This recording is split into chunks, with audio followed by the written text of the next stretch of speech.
Nandito po ako ngayon sa City of Lidok sa loob. So, ito yung area nila. Ayan, ang ganda. Pwede ka dito daw mag-lunch. Ayan, oh. Ayan.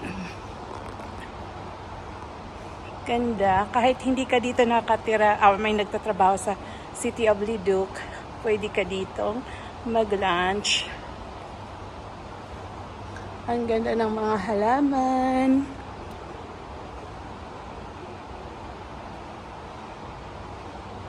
Ito yung kanilang chair.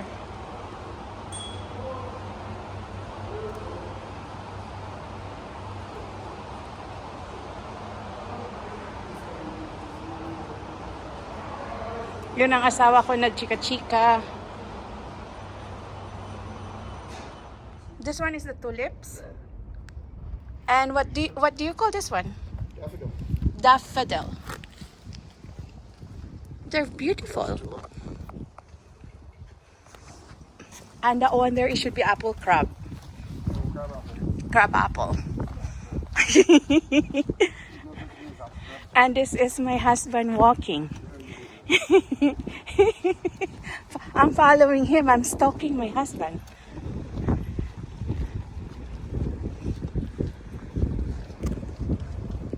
Nagbayad kami ng utilities sa City of Lidok, kaya nag-ask ako kung pwede mag-video. So, pwede naman pala. Aba ko.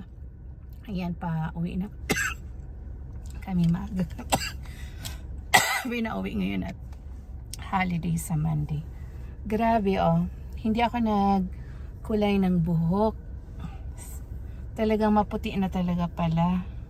Hinayaan ko lang siya kasi gusto kong tingnan. Pero kitang-kita na talaga yung puti. Imagine nyo naman na 19 years old pa lang may puti na akong buhok. Pero in fairness, hindi naman siya gaanong dumami. So talagang, yaman nila, it's part of life. It's part of cycle of life. So anyway, ayun nga, pumunta kami ng City of Lidok.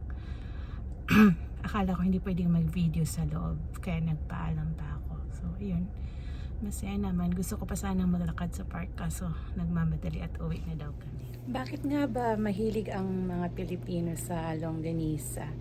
Ang longganisa kasi madaling i-prepare lalo na kung nagmamadali ka or holiday at it's a comfort food ng mga Pilipino. So, halos lahat ng bahay, hindi yan nawawala ng longganisa para pag nagmamadali kang magluto, ayan, madali mo na siyang maluto.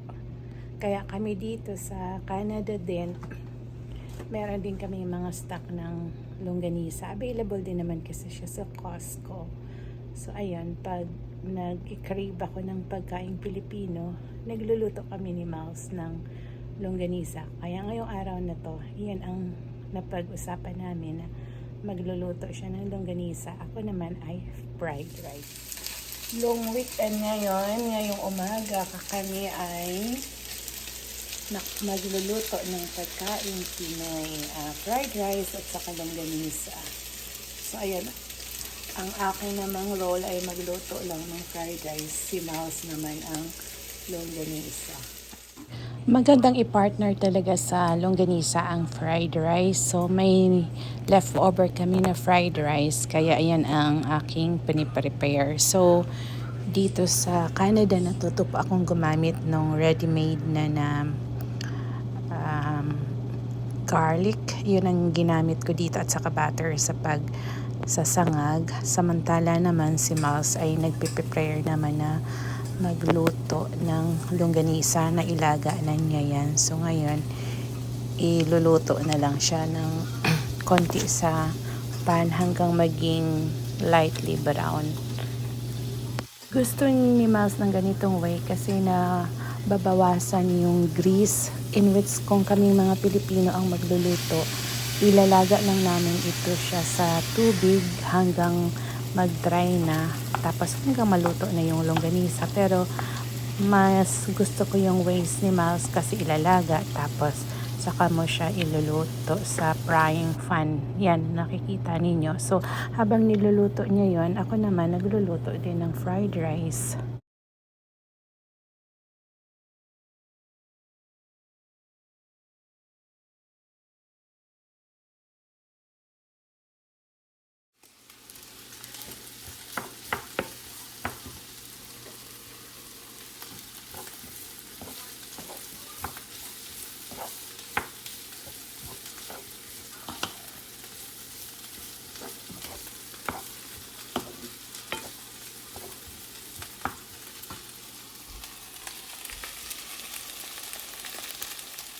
So, ganyan ang settings ng aming kusina. Biniblend namin ang Filipino food into Canadian way of cooking. Magaling kasi magluto ang asawa ko. Ako naman, hindi. So, ayun.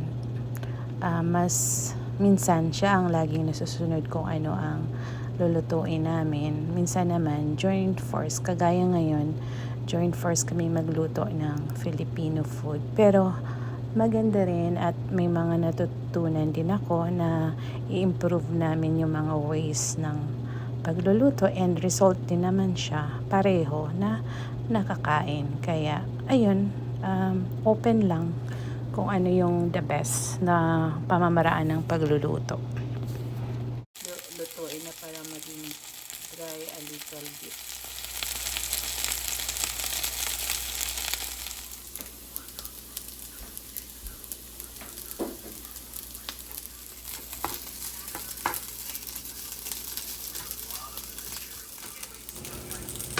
Nagluto din si Mouse ng fried rice. Fried egg pala. Kasi yan, ilalagay namin on top ng fried rice. Masarap kasi siya.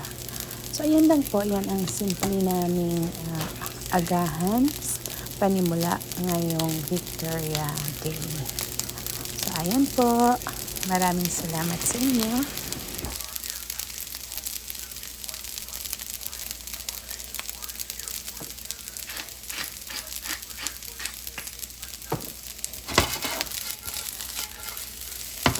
Ayan na po, ready na ang breakfast. Ngayon, kain po tayo.